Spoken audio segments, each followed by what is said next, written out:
There is a racial divide, and the racial divide exists in a number of different dimensions.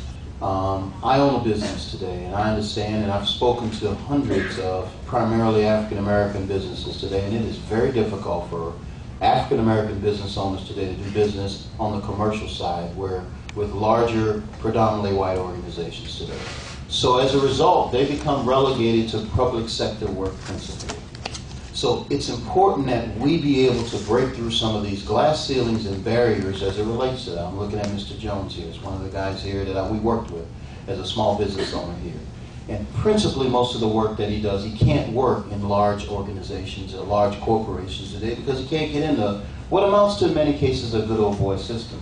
Now, as it relates to representation, yes, African Americans have a large representation, but there's a move afoot to change that. If you look at it today, there's a move afoot to ensure that we have a majority white council, an inspector general that's white, a district attorney that's white, a U.S. attorney that's white, the head of education that's white.